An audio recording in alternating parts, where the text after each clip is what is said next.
রাজশাহী ৩ আসনের সাবেক সংসদ সদস্য আসাদুজ্জামান আসাদকে আদালতে হাজির করা হলে পুলিশের উপস্থিতিতেই তার উপর ঘটে হামলার ঘটনা।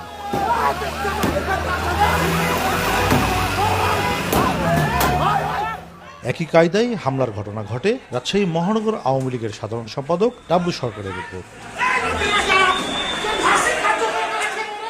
এর আগেও গ্রেপ্তার রাজনৈতিক নেতাকর্মীদের ওপর হামলা হয় আদালত চত্বরে। ফলে মামলার আসামি হয়ে আত্মগোপনে থাকা নেতারা বিচারের মুখোমুখি হতে উদ্বিগ্ন। আমরা সবাই বিষয়ে আতঙ্কিত। আমরা যে আদালতে বিচার প্রার্থীর জন্য যাব, জামিনের জন্য যাব, সেজন্য আমরা যেতে সাহস পাচ্ছি না। বর্তমান প্রেক্ষাপটে যে মব জাস্টিস গুলো হচ্ছে, অন্যায় অবিচার হচ্ছে, বিচার ব্যবস্থার কোনো নিশ্চয়তা নাই, এই কারণে তো আমরা নিজেরা আদালতে যেতে পারছি না। এখানে অপরাধী তো ছেয়ে গেছে, তারা কোর্টে গেলে, হাজিরা দিতে গেলে তারা যেভাবে ন্যাক্কারজনক ঘটনাগুলো ঘটাচ্ছে, আমাদের মামলা মোকদ্দমাগুলো নিয়ে আইনের দ্বারস্থ হওয়ার জন্য সেই সুযোগ আমাদেরকে তারা দিচ্ছে না। সিনিয়র আইনজীবীরা বলছেন, বাদী আসামির নিরাপত্তার দায়িত্ব আদালতে। বিচার প্রার্থীর উপর হামলার ঘটনা অনভিপ্রেত।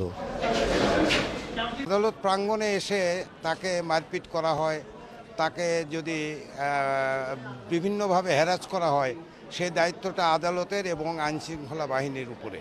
মুভ জাস্টিসের নামে যে ধরনের যে ধরনের আচরণ করা হয়েছে, এটা আমার কাছে খুব কঠিন একটা বাজে একটা মনে হচ্ছে। এখানে বাদী বা বিবাদী যে পক্ষই হোক না কেন, আসামি, এদের সার্বিক নিরাপত্তা বিধান করা উচিত। সন্ত্রাসী গোষ্ঠী বিভিন্নভাবে এই কোর্ট এলাকায় ঘোরাফেরা করছে, তাতে বিচার বিঘ্নিত হচ্ছে।